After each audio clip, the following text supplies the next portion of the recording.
Hello, everyone. Welcome back. This is Rando Geek. All right, so we have a Verizon update.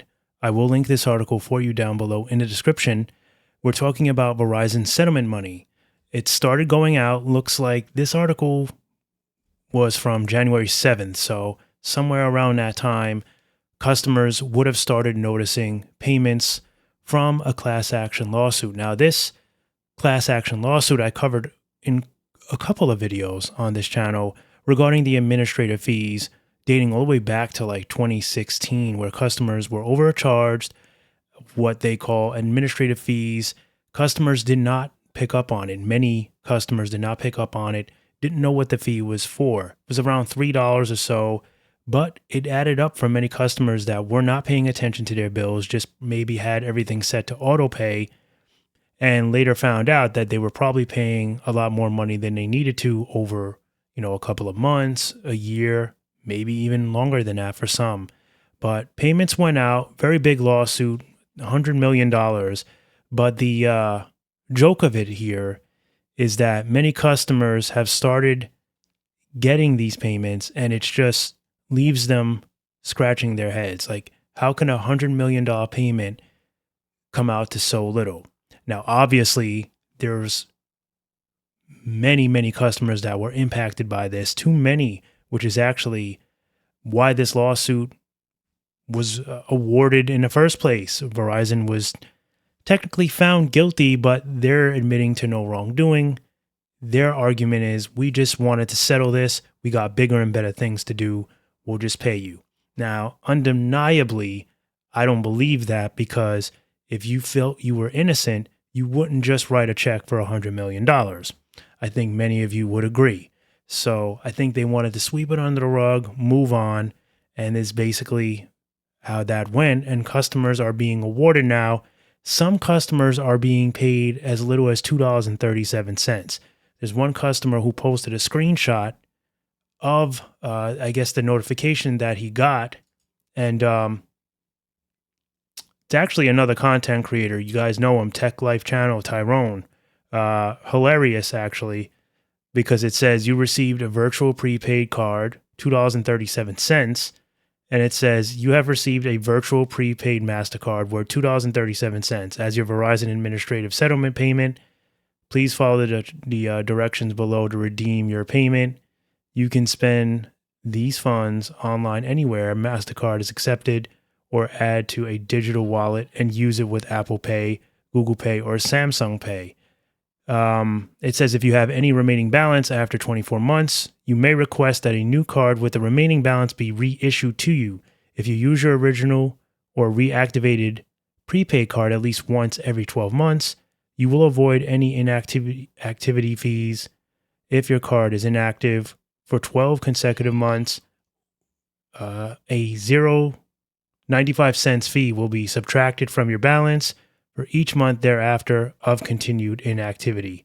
So there you have it. So this was actually, that link from Tyrone from Tech Life Channel was included in the article from CBS News. So he made it on the news technically. So that's funny.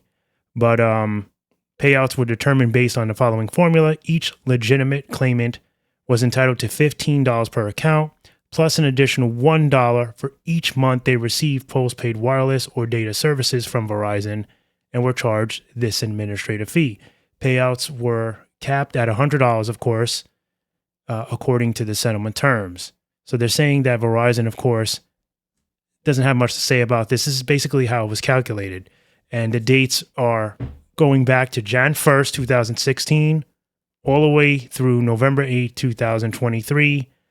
And basically you had till April, I think it was, of 2024 to file your claim, April 15th of 2024. I did a couple of videos on it, but I just found it hilarious, these amounts, and how, some of these lawsuits are almost pointless. Like, the customers are the ones that are being victimized, and they're the ones getting $2, some maybe even less. I'm guarantee you there's customers that are getting like 90 cents. But again, we don't know how impacted they were. Maybe they only paid like 1 month's worth of administrative fees. So I'm sure that's how it was all calculated. but still, nonetheless, hilarious to me to see how these lawsuits work out and how nobody's really making money but Verizon, AT&T, and T-Mobile, because they get to walk away from this all and basically wipe their hands of it because they wrote the check. And the lawyers are the ones that are getting paid the biggest out of this because they were able to get paid from probably both sides in some ways. And yeah, like I said, the customer gets the shaft. That's what I said in another previous video. And I'll say it again. Customers getting ripped off. If you ask me, they're the ones dealing with the problems. But also, it's an important lesson. I guess we got to be more careful, check our bills. And now, with these new broadband nutrition labels, they have to be more clear with what is going on, right? They can't just overcharge us like they were doing before. We kind of have some more information than we used to telling us what exactly we're getting for our money, and things are being more broken down because the FCC has finally done their job or starting to do more of their job and forcing companies all around the world to do a better job by letting customers know what exactly they're getting, right?